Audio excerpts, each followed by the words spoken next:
what's going on, guys? Arekkz here, and welcome to the very first weapon workshop for Monster Hunter Generations Ultimate. A lot of you guys have been asking if I would be doing weapon tutorials for GU, and the answer is, of course, yes. Despite the fact that I did a whole series of tutorials for Generations, GU introduces new styles and arts, so naturally there's more to talk about. These tutorials will go over everything you need to know from the basic moves and combos for these 6 different styles, all the way up to the various different hunter arts, and some recommendations on which styles and arts you should pick on a per weapon basis. So in short, if you want to learn more about a particular weapon, then you're in the right place. And today, we're kicking that all off with the longsword. With Generations Ultimate now offering players 6 different styles to choose from, that also means there are 6 distinctly different ways to use the weapon. For those of you coming over from Monster Hunter World, Guild will be most familiar to you. It's the weapon in its purest form. For that reason, we'll be starting out by going over all the moves in Guild style, and then for all these subsequent styles, to avoid repeating myself, I'll aim to focus on the core differences, what moves have been added, what moves have been taken away, and ultimately what makes that particular style unique. So let's get started. First up, with Guild style, you have access to 2 hunter arts. We'll go over some of your available options towards the end of the video, but know that different styles allow you to equip different numbers of arts. Starting out in Guild not only provides you with the most traditional moveset, but you also have a couple of options for quote-unquote super moves. Now, starting with your weapon sheath, pressing forward and X will draw your weapon into an overhead slash. Pressing X twice will then perform the double overhead slash, but unlike World, continuing to press X will not complete the combo. Pressing A then performs the standalone stab, that's all you have to worry about here, so in order to assemble your bread and butter combo you need to link those 2 together. X, X and then A, and you can loop this indefinitely, and this in turn is the core means through which you'll build meter, which we'll go over in just a moment. Pressing X and A together will perform the fade slash. You can perform this standalone, or you can work it into your combo. By default you will fade slash backwards, but if you perform this following an attack, then you can input a direction to either fade to the left or to the right. Similarly, you can also roll out of your combo at any point should you want to, but if World was your first Monster Hunter game, then keep in mind that you can't roll backwards in GU, you roll forwards or to the side. Now, outside of the basic moves, the longsword of course will still work around the spirit gauge. Attacking a monster will build spirit meter. When you max out the meter, it'll begin to flash. This gives you a small damage boost, but also prevents the meter from dropping for a short period of time, giving you a window to dip into your spirit combo.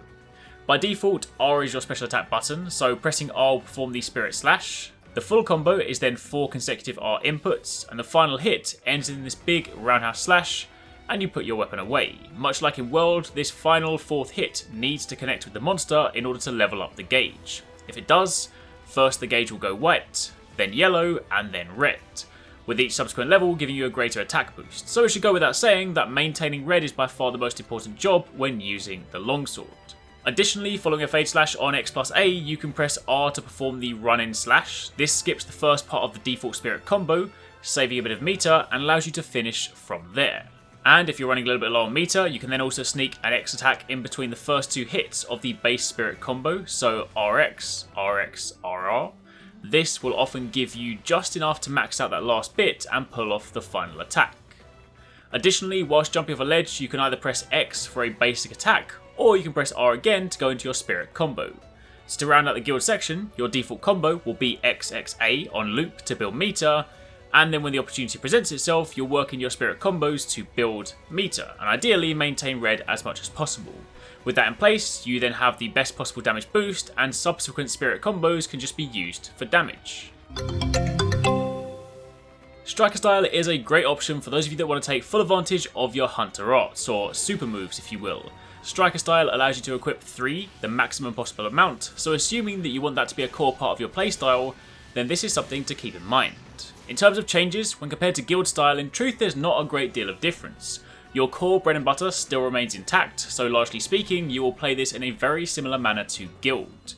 What you lose, however, is the ability to fade slash left or right. Inputting a direction with fade slash will have no effect, and you will still jump backwards. And you also lose the ability to perform the run-in slash, meaning pressing R after a fade slash will do nothing.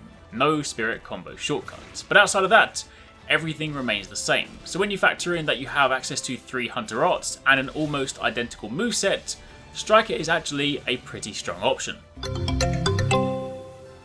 Aerial style is the point where things start to get a little different, and we deviate more from the foundations. For starters, this style only supports one hunter art, so you have to be a little bit more picky with what you choose, but the trade-off for that is that you now have aerial combat options. First and foremost, your role is now this forward hop, and performing this into a monster will see you leap off of them, into the air, giving you new combat options. However, before that, on the ground, again your core combo remains intact. You still maintain the ability to perform the Fade Slash, and this time you can once again Fade Slash to the side as well. However, much like Striker, the Running Slash on R is gone. Additionally, your default Spirit combo has changed. You can no longer initiate it from the ground, since this style is all about aerial combat. The Spirit combo now begins in the air. After leaping off a monster, you can either press X to perform a double swing attack, and then upon landing on the ground you can press R 3 times, provided you have enough Spirit meter to complete the Spirit combo with the final hit ending in the roundhouse slash that levels up your gauge. However, your other option is to press R whilst in the air, and this works in a couple of ways. Assuming for a moment that your Spirit meter is still not leveled up, i.e. not white, yellow or red, then pressing R in the air will simply begin your Spirit combo. It performs a double slash, and upon landing you can complete the Spirit combo assuming you have enough meter. So yes, this adds an extra step to building up to white since you need to factor in the jump. However, once you have at least white meter, then upon pressing R in the air, you'll perform a single Spirit attack, and then upon landing, pressing it one more time will go straight into the final roundhouse slash to level up your gauge again. So essentially, getting to white is your biggest challenge in aerial style. From that point on, it's as simple as jump and 2 Spirit hits. You also need less meter for the latter two, about half a bar should be enough to complete both hits. So again, when playing in this style, your default combo remains intact and is something you'll use to build meter, as 2 is the jumping X attack, that's a double hit, so it's also good at generating meter.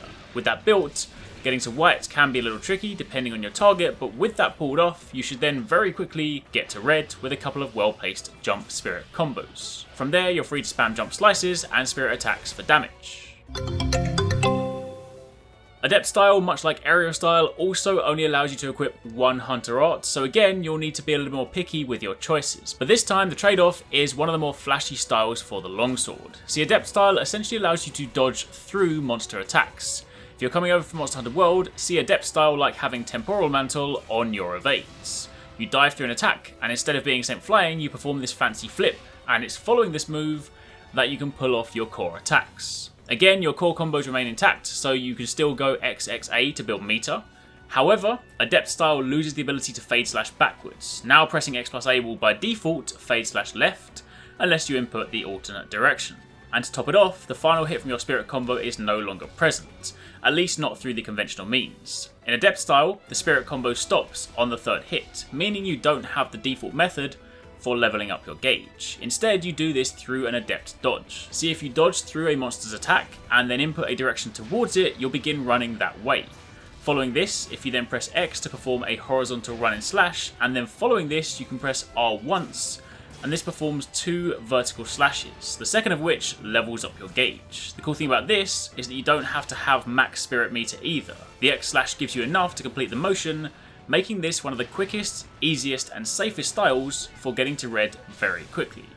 Adept does require a little adjusting since you'll dodge at a slightly different time, since you essentially want to dodge into the attack, but once you master it, it's a very safe and forgiving style. So use your dodges to build meter, and then dip into your bread and butter combo and your Spirit attacks for the follow-up damage.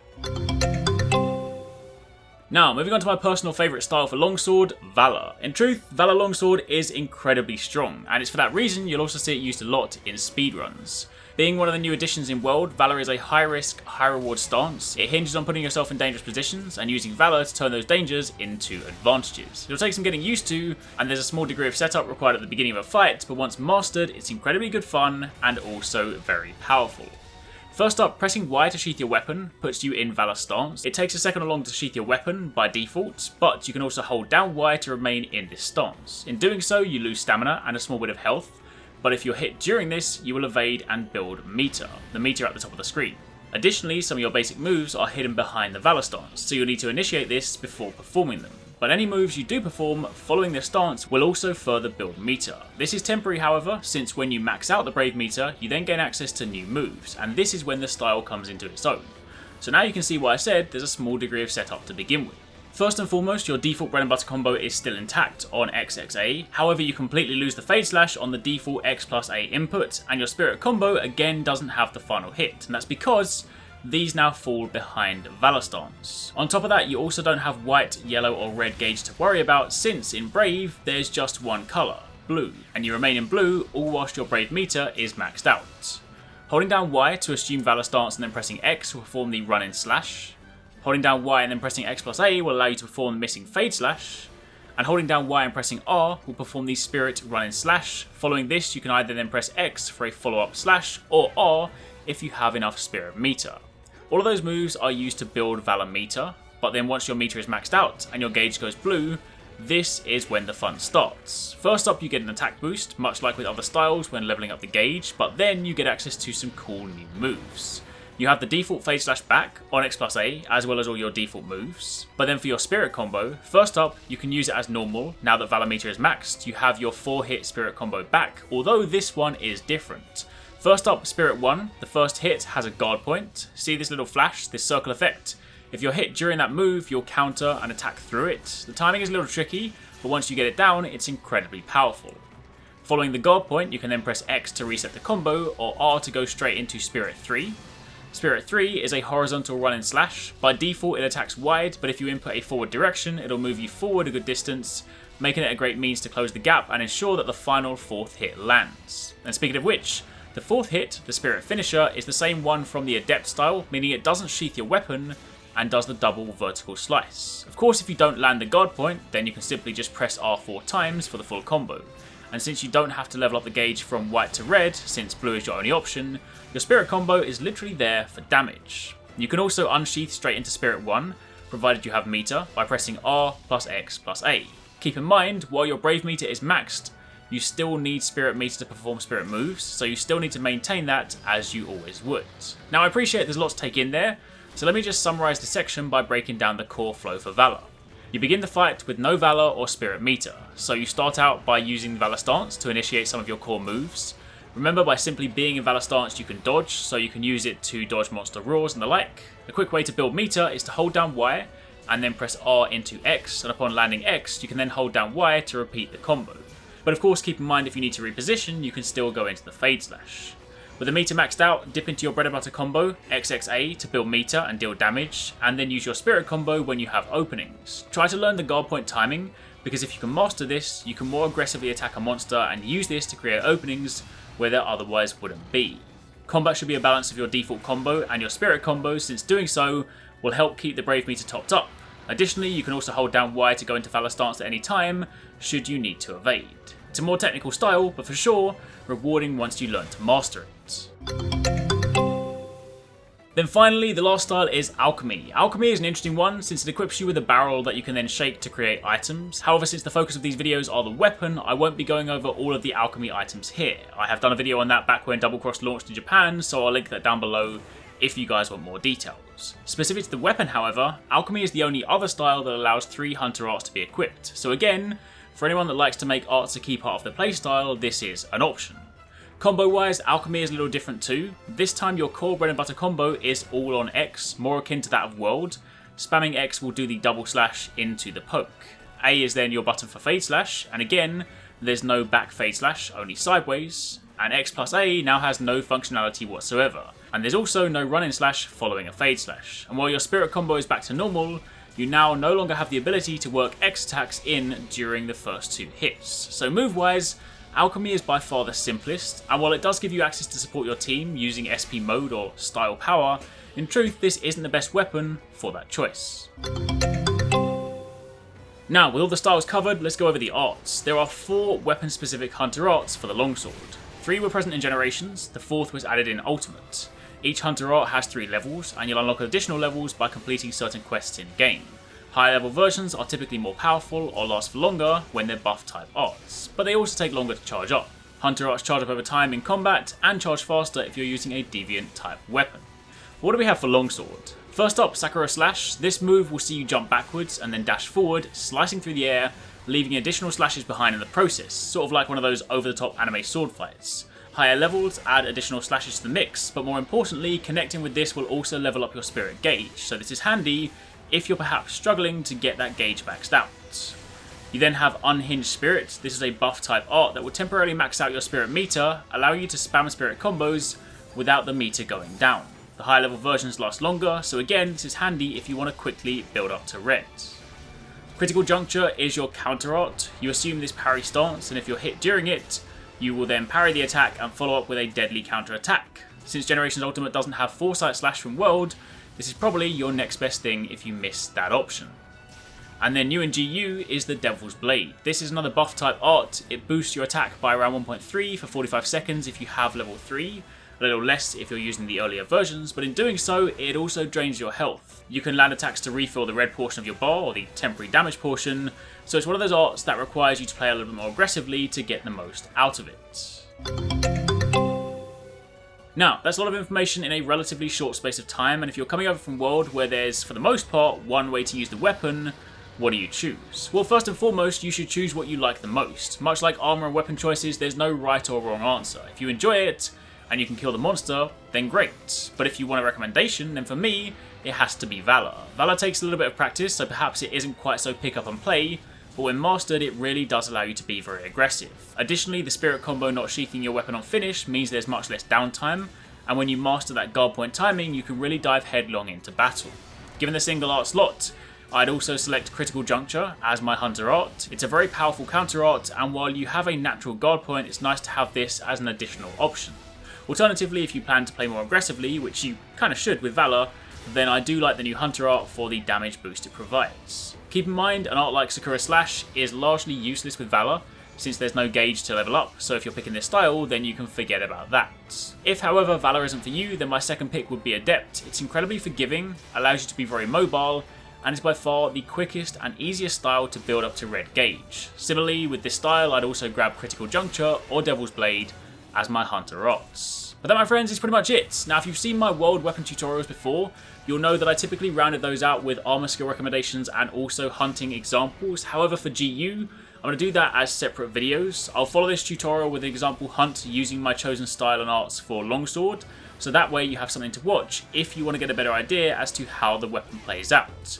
Thanks very much for watching, guys. I hope you enjoyed the video. If you want to check out some more awesome stuff from us here at Arekkz Gaming, then you should definitely try to catch 269 and Paradise Central streaming 6 days a week. You can find a link to the multi-stream in the description box down below. They play a wide range of games, and what's more, we also have the Endgame store. By watching their streams, you earn currency, and you can redeem that currency on the Endgame store for really cool prizes. Those can range from things like games, comics, and figures, all the way up to controllers, capture cards, and even consoles. So definitely drop by and become part of the community. Of course, if you enjoyed this video, then make sure you're subscribed and be sure to click on that little bell icon to turn on notifications so you don't miss our next upload.